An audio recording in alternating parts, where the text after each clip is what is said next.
علا بس انا هعمل كده. طيب معانا استاذه روعه، اهلا بيكي. اهلا بيكي داليا. عامله ايه؟ النهارده هتعملي لنا النهارده او بيف مانسيه. بيف مانسيه اسهل شويه. بيف مانسيه نخلينا بيف مانسيه. هنبدا الاول بالسمنه او زبده يعني اللي موجود. اوكي.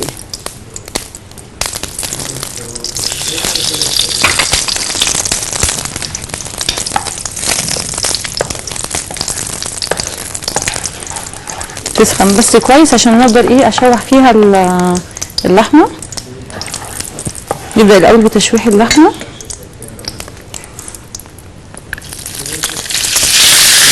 اللحمه متقطعه حتت صغيره. هي اسمها بيف مانسيه عشان البيف ديت يعني نوع اللحمه نفسها يعني من الفليتو، والمانسيه التقطيع اللي هي الشرايح الرفيعه. احنا بناخدها من الفليتو عشان خاطر تبقى بتستوي بسرعه وناعمه وما بتاخدش وقت. احنا المفروض ان احنا بنشوحها الاول يا دنيا لحد ما تنزل ميتها وتشربها عشان نقدر نشوح فيها بقيه الخضار بتاعها. بتقدم معاها ايه يا ربعه دي؟ ممكن والله نعمل جنبيها مكرونه لان بيبقى ليها صوص جميل جدا.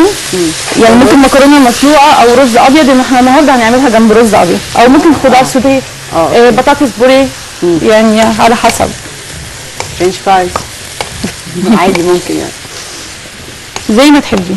بس احنا هنشوحها شويه لحد ايه ما الميه بتاعتها ديت تبدا تجف. اوكي. ريحتها حلوه. ريحتها جميله من غير ما نحط حاجه. طبعا عشان الزبده بقى الزبده بتديها طعم كمان جميل. مش بيكلمنا من ايطاليا، شكله كده خد الحاجات اللي كان عايزها، المقادير اللي كان عايزها، وبعدين مبقاش يكلمنا. خساره. كان مره عايز فطير مشلتت، ومره كان عايز مش فاكره، كان عايز حاجه ثانيه. فاكره يا علا؟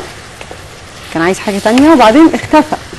حلو الفطير المشلتت. كنا عايزين نساله يعني نعمل حلقه مره على الاكلات الشرقيه بقى. المحاشي، ورق العنب والحاجات والباميه لا هنعمل ورق عنب. لا ما اصل ورق العنب بصي هو مشكله عند الناس كلها، مش عارفه ليه ما لو هو سهل جدا والله. ورق العنب اعرف الفه لكن ما اعرفش الف الكرنب، رغم ان بيقولوا اسهل. ايوه الكرنب اسهل، بس في ناس تقوم حاطه لك ورقه الكرنب كده وتعمل كده، وفي ناس بتلفها على طبق، وفي ناس بتلفها على ايديها. انا بحب الف على ايديا. وفي دلوقتي ماكينه ورق العنب بتساعد شويه ولا طعم سبحان الله.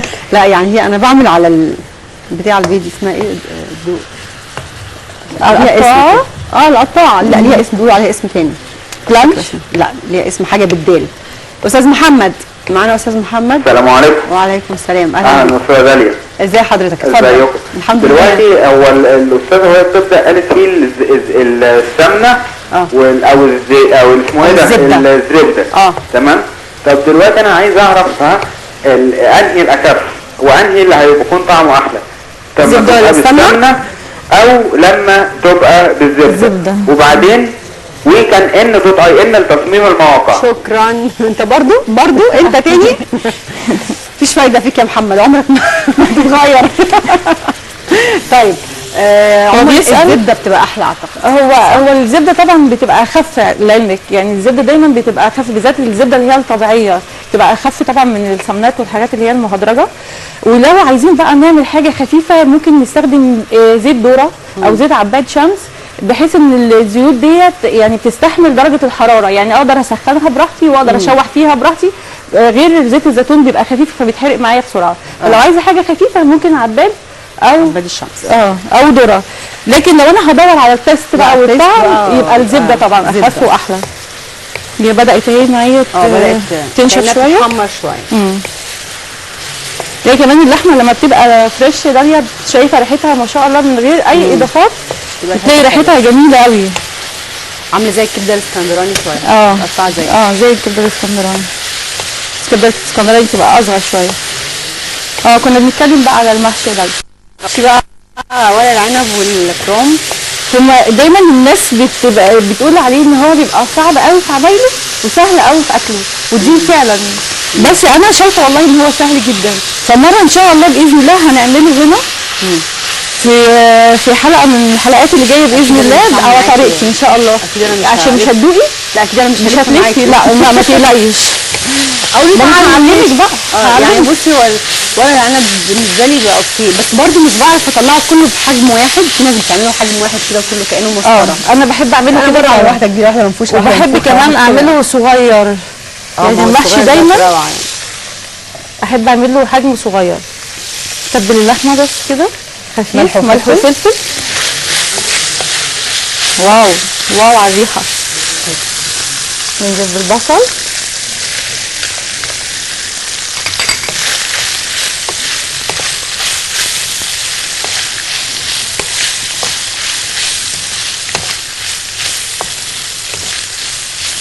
هو مقاديره كتيرة شوية بس سهلة يعني مش صعبة. وبعدين هنعمل يعني اللي مش بيحب اللحمة قوي او اللي ماليش في اكل اللحمة قوي يا داليا ممكن ياكل اللحمة في ممكن يعملها بفراخ، بس لو مش بيحب اللحمة ممكن يحب اللحمة بالطريقة دي.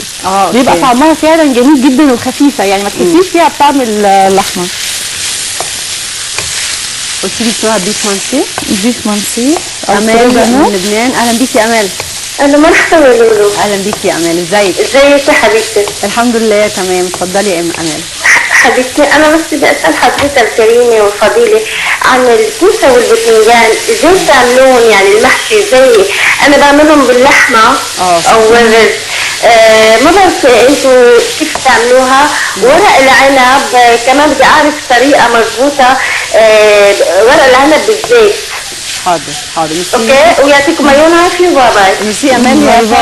يا ربعت عاملاها لنا بقى المره الجايه ان شاء الله. بيعملوها ان شاء الله باللحمه. بصي هو في ناس بتحط اللحمه المفروم الضاني مع الرز اوكي وبتحشيه كده، وفي ناس بتحط اللحمه ترانشات في الحله بتاعت الورق العنب وتبدا ترص عليها ورق العنب. اوكي. انا بفضل دي، يعني انا بفضل دي، بحس فعلا طعمها جميل. حتى اللحمه اللي تحت تدي طعم الورق العنب وهي نفسها بيبقى طعمها جميل جدا، بالذات لما بنبقى مبطلين بقى الحله بتاعتنا من تحت طلنشات فلفل وبصل وطماطم.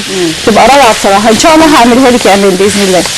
هما كمان بيعملوا ورق العنب اللبنانيين بيعملوه بيبقى ساقع، بيعملوه كانه مزه يعني مش اكل. اللي هو الياباني ورق العنب. ورق العنب بيبقى حلو جدا. بيعملوه بزيت زيتون وليمون كتير، زيت زيتون كتير وليمون كتير وبيحطوه في الثلاجه. ايوه صح، بيبقى طعمه حلو جدا. اللي بتعمله كده شيرين دميري زميلتنا هنا. لا هو جميل، وبرده بيعملوه في فلسطينيين ويعني مشهور بالطريقه دي. بصي انا هنا بعد ما شوحت اللحمه حطيت عليها البصل، شوحته شويه لحد ما دبت بس معايا شويه كده، يعني برده هو لسه كرانشي مش دبلان قوي.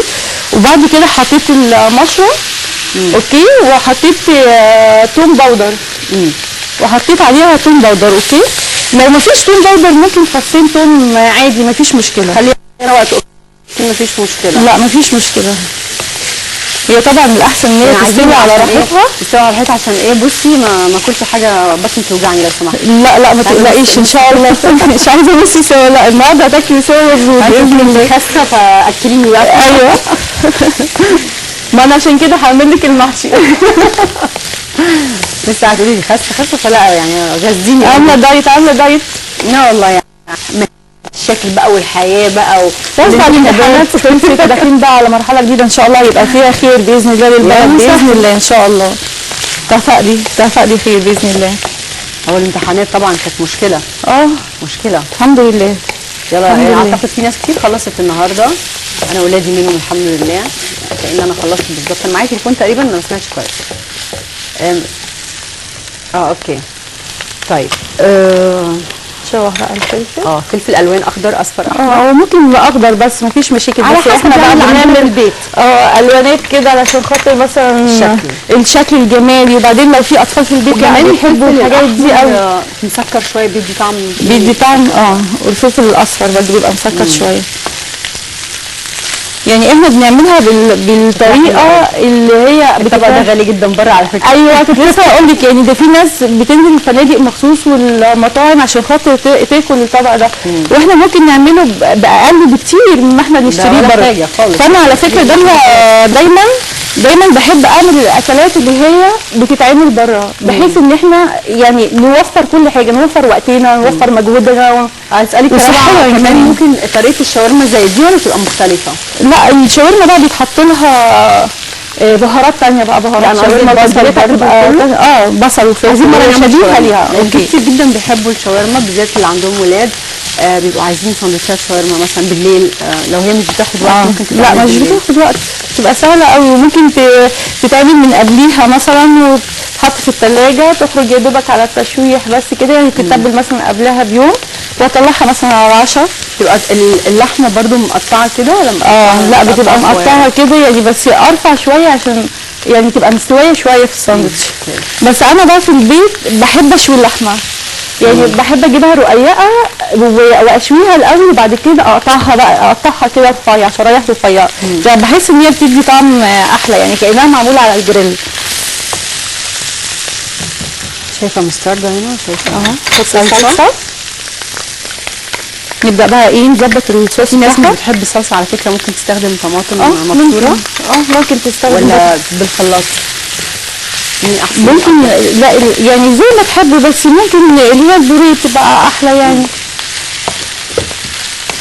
بحيث ان انت يعني ايه ما يبقاش كله قطعه، يعني يبقى الصوص كويس. بصي كده هيبدا لونها ان هو ايه يخش على الحمار شويه، اوكي. بعد كده هنحط لها المستردة، يبدا لونها يتغير معايا شويه.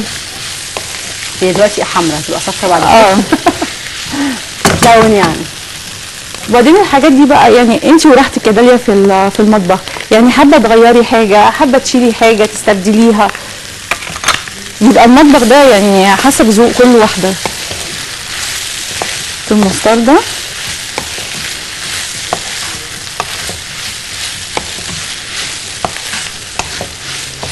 تحس ان هو ريحته مش قادره تميزيها ريحه ايه بالظبط اللي طالعه منه، لان كل الحاجات اللي احنا بنحطها دي بتديها تتبيلات مختلفه. المقادير على الهوا كمان، اللي مش ملحقش يكتبها ممكن يكتبها مره ثانيه.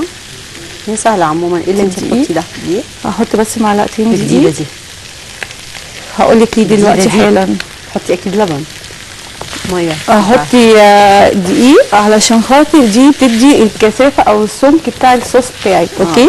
فيعني في ناس قالت لي ممكن نعملها بره على البارد، فبس انا شايفه ان كده احلى، لان كده بقدر اوزع الدقيق على كل لا خالص، ما انا هشوحها اهو مش هيبقى فيها طعم دقيق خالص. وبعدين كده بيتوزع يا داليا، يعني انت مش محتاجه ان انت تضربي كويس تربي كويس عشان خاطر ما يبقاش فيه كلاكيع وترجعي بعد كده تصفي، لا كده مش محتاجه بقى. كده هو اتوزع بيستوي بيتشوح بياخد طعم الحاجه اللي محطوطه. بقى معاكي حط معلقتين خل كده صغيرين. ده خل اهو، معلقتين خل يدي مزازه، اعتقد يدي مزازه مع المستردة. حطيتيش مايونيز بقى بالمره؟ لا مايونيز دي في الساندوتش بقى نحط تحت مايونيز وطحينه. اوكي طيب صويا صوص. قولي لي صويا صوص بيستخدم في ايه تاني؟ ممكن نستخدمه في ايه تاني؟ يعني في ناس بتجيبه يحطه في الرف وشكرا خلاص. لا ليه؟ ده استخداماته والله ما اعرفش استخدمه في حاجه. ده استخداماته كتير جدا، وهو فعلا طعمه حلو قوي، يعني ممكن يتحط على الفراخ، ممكن يتحط على اللحوم. فراخ ايه؟ فراخ المشويه؟ الفراخ المشويه، وممكن يتحط على الفراخ، لان انا ساعات ببقى مستعجله قوي، اروح جايبه الفراخ الفيليه واروح مقطعاها كده واروح مشوحاها بشويه زبده وملح وفلفل وصويا صوص وشكرا. ايه ده؟ تحفه، اكله تحفه في 5 دقايق. مش بصل؟ لا ولا بصل ولا اي حاجه. ديمي جلاس. لا ايه قلتي ايه؟ ديمي جلاس. ديمي جلاس صوص الديمي جلاس ده حاجه بتبقى بودر، هي بتتباع دلوقتي في السوبر ماركت.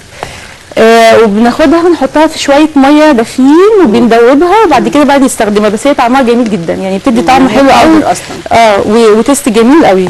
بس لو مش موجوده وهعمل طبق زي اللي انا بعمله كده النهارده، اوكي، لحمه ممكن استبدلها برده في مكعبات دلوقتي لحم بقري. دي جميله جدا ومتوفره دلوقتي في اي زي مرقه الدجاج، بس هي لحم بقري ومتوفره جدا في اي سوبر ماركت. واوفر يعني، هي اقل في السعر الديمي شويه. جلاس طبعا علا استاذه في الحاجات دي، بتقول لك ممكن نعمل ديمي جلاس في البيت، واساسا اول مره اعرف. لا هو صعب طبعا الديمي جلاس يتعمل في البيت، لا صعب. تقول لك لا، ما يا ريت تشتري جاهز فبس فاضيه يا علا شوية ولا مية. إيه؟ مش فاهماك يعني. فاضيه للدرجه دي؟ لا هو كل حاجه دلوقتي بقت سهله، تنزلي السوبر ماركت بتلاقي كل حاجه جاهزه هي علا بتحب الشقه على طول. لا الديمي جلاس يعني بيتعمل من العظم، والعظم بيتساب تقريبا يتحرق يعني بياخد شغلانه جامده يعني. اعمليه يا علا ارجوك. انت مش عايزاها تيجي تاني ما تبقاش فاضيه. احرقي العظم.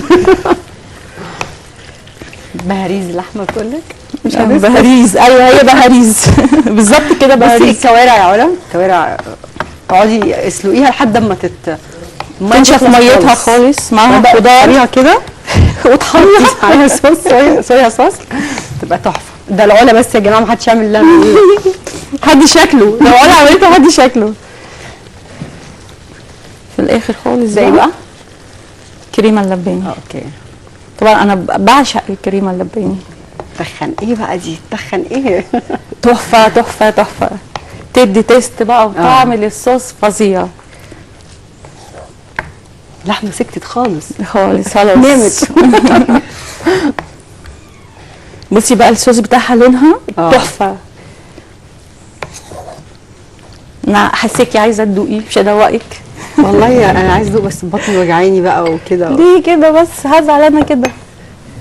لا بس اكيد هدوق طبعا، طالما فيها مش عارفه ايه وايه وصويا صوص والحاجات التانية اللي انا سمعتها دي، والعظم المبشور ده. اوكي.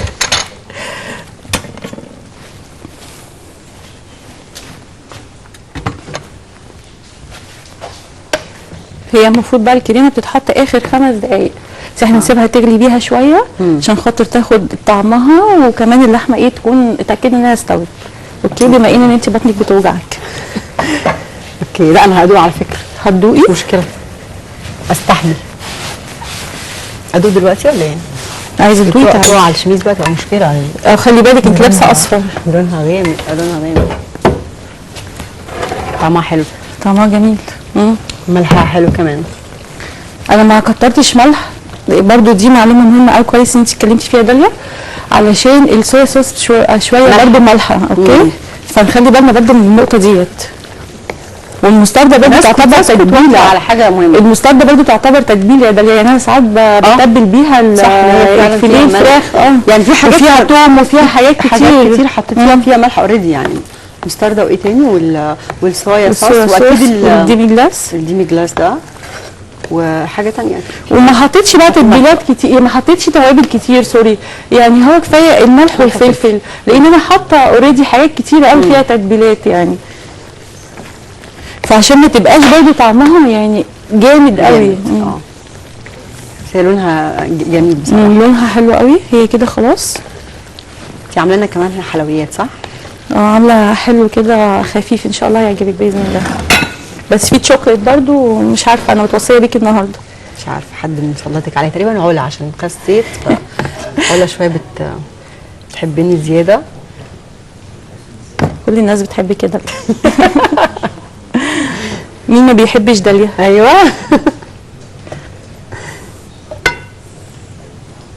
بس انتي وعدتيني هتدوقي وهتاكلي. انتي دقتي هتاكلي بقى.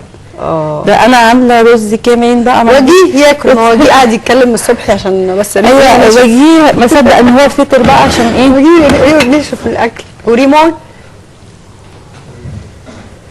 ما احنا نعوضهم بقى علشان قعدوا فتره كبيره ما بيدوقوش الاكل اللي انا بعمله.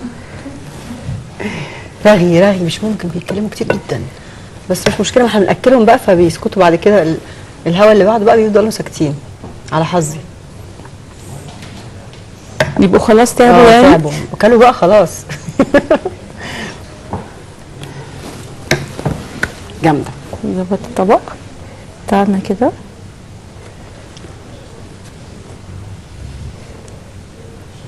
تمام. شيل دي كده. يلا وجيه تعالي كل. شيل ده كمان. هاكله انا واخلصه. ايه رايك بقى؟ ده تمام، شكله حلو جدا. نبدا بقى نعمل. انا بقى كنت بقطع زي دي المره اللي فاتت، لايمن عطله وقعد يتريق عليا اهي، دي اللي انا كنت بقطعها. لو سمحتوا كلوز بقى عشان ايه اهي، دي اللي انا كنت قاعد يضحك عليا يقول لي انت مش بتعرفي تعملي حاجه، دي اللي انا كنت مقطعاها بالظبط. والله العظيم انا خساره. معانا مين؟ شدا. شدا ازيك؟ طيب ازيك يا شدا، عامله ايه؟ الحمد لله. اتفضلي شدا. انت صغنطوطه، عندك كام سنه يا شدا؟ عندي 8. عايزه تطبخي؟ قولي لي عايزه تعملي ايه؟ عايزه اعرف طريق الشاورما ازاي والبيتزا. البيتزا والشاورما. شفتي قلت لك الشاورما. ايوه البيتزا كمان في ناس كتير قوي طلبتها، ان شاء الله نعملها. انا ناويه اعمل كل الحاجات اللي الاطفال بتحبها بنجيبها من بره علشان خاطر ناكلها في البيت بقى وما نحتاجش ان احنا نجيب حاجه من بره. ان شاء الله نعمل البيتزا، نعمل الشاورما، ونعمل الكبده الاسكندراني، ونعمل الفراخ المقرمشه عشان الاطفال بيحبوها جدا. نعمل السبايسي والعادي. فراخ مقرمشه ونعملها بقى بطريقه حلوه بقى. الاولويات البيتزا والكول سلو ده. اوكي. والكول سلو الايه الفراخ المقرمشه دي مهمه جدا. اوكي. خليهم دول يعني نعملها بالسلطات بتاعتها كل حاجه. خلاص يا شهداء معلش بقى تتابعينا، تضطري تتابعينا شويه كل حد، وتشوفي طنط ربعه وهي بتعمل الحاجات دي، واكيد ماما ان شاء الله هعملها عشان خاطر عيونك يا شذا. المفروض بقى ان احنا بنحط حوالي 100 جرام زبده. اوكي، ده بقى الحلويات دلوقتي. احنا كده هنبدا بقى في الليزي كيك. هتعملي ايه؟ هنعمل ليزي كيك. اوكي، ليزي ليزي كيك. اوكي. اوكي. كيكه مجنونه يعني ولا ايه؟ و100 جرام قشطه، هي تبقى علبه صغيره كده، تبقى 100 جرام قشطه. اوكي. احنا كده بنعمل الصوص طبعا الشوكليت بتاعها. اوكي، بس هي شكلها مش بتحبي الشوكليت؟ لا بحبها طبعا. ده بسكويت عادي انت مكسراه؟ ده بسكوت شاي، بسكوت زبده، اي بسكوت العادي موجود عندي في البيت ممكن استخدمه. بسكوت الشاي اللي هو يعني دائما بيبقى موجود في اي بيت البسكوت الشاي، فالاطفال ساعات يعني بيملوا ان هم ياكلوه الصبح في الفطار، فممكن في وسط النهار كده يقول لك احنا عايزين ناكل حاجه حلوه. فبالامكانيات اللي موجوده عندنا ما دام هو موجود نعمل لهم حاجه ظريفه وبسيطه بيه. طب احنا عايزين المقادير بقى نكتبها. اوكي. ده نص كوبايه سكر بودره. اوكي كله كده مع بعضيه. اوكي، ده كاكاو وده كاكاو. قد ايه؟ كبار 3 معالق. ماشي. نقول بقى من تاني حطينا ايه معلش؟ 100 جرام زبده و100 جرام قشطه، 3 معالق كبار كاكاو، ونص كوبايه سكر مطحونه. ماشي، هرفع على النار. دايما بحب الحاجات السهله اللي هي كلها على بعضها. حتى لو هعمل كاب كيك اللي هو بيقولوا حاجات سهله كده، كيك خلاط مش عارف ايه، كل السوائل في الخلاط والدقيق كل السوائل في الخلاط والدقيق بالبيكنج باودر في البوله، وتقلبي على طول الكيك بقى جاهز. هو المطبخ جميل، بس المهم ان احنا يعني نسهل على نفسنا. مش هقدر ارد عليك في الموضوع ده. ما انا بحببك، انا بصي من الصبح عماله احببك في، مش قادره اقنعك برضه. مش قادره ارد عليك الحقيقه.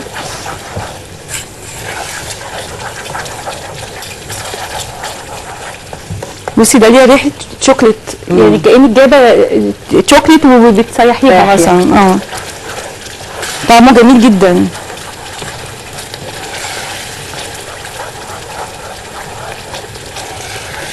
كسلانه دي كيكه الكسلانه.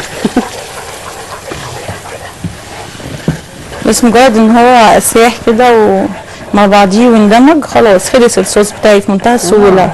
بس كده خلاص. انا نفسي تدوقيه، تعالي دوقيه. لا طيب والبسكويت ده ما احنا لا لسه في شغل تاني. ندوق في الاخر بقى. لا في الاخر، بس حاول بس ابرد ده شويه عشان البوله. انت تحطيه عليها؟ دوقي شوكليت جميله. انا عايزه اعرف انت تحطيها عليها. ايوه هحطها عليها بس بالراحه عشان ما تبقاش سخنه عليكي. طعم حاجه هجيب لك الطعم ده، انا اكلته فين قبل كده؟ ايوه انا عايزاكي تفتكري. يلا افتكري وانا شغاله. ما انا بفتكر مش عارفه. افتكري. مش هخليكي تفتكري. ربي طعم ايه؟ طعم ايه مش عارفه. بصي ساعات بنعمل الصوص ده للبيتي فور، نلزق بالبيتي فور. ممكن يكون انت حد عملها قدامك او حاجه ممكن وبتتذكريها من 15 سنه كده. 15 سنه كده وانت صغيره.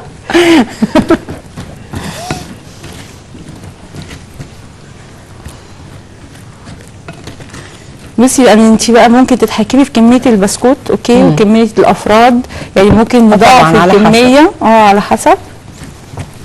بس هي المفروض الشوكليت بتبقى مليانه ولا بتبقى؟ انا علشان بحب الشوكليت بحبها غرقانه الشوكليت. بس لو انت حابه مثلا تقللي الشوكليت تكتري بسكوت، اوكي.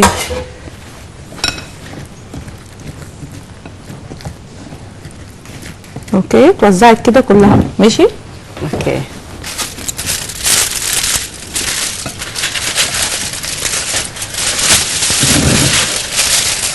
ورقة فويل عشان هي لازم تجمد. وممكن اعملها في قالب انجلش كيك، عارفه القالب اللي هو المربع ده؟ وهحط فيها الخليط بتاعي ده واضغط عليها بايدي كده بحيث انها تتوزع تمام، واغطيها وادخلها الفريزر لو انا مستعجله عليها. لو مش مستعجله لازم تجمد. لو مش مستعجله عليها ممكن فاكره ان هي تدخل الفرن الحقيقه. لا مش هتخش الفرن. اوكي. هي سهله قوي ولا فيها فرن ولا فيها اي حاجه، وفي 10 دقايق ممكن تعمليها وتجهزيها. لو مستعجله عليها هتحطيها في الفريزر، مش مستعجله عليها هتحطيها على رف الثلاجه لحد ما تجمد.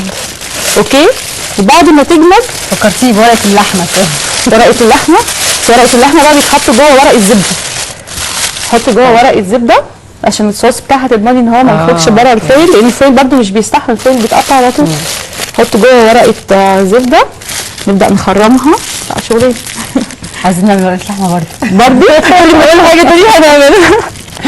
اوكي داليا كده بقت جاهزه. ساندوتش كده تتحط بقى في الفريزر، تقعد ربع ساعه مثلا تجمد. وبعدين يا اما تحطيها على الرف لحد ما تتجمد براحتها وتقطع.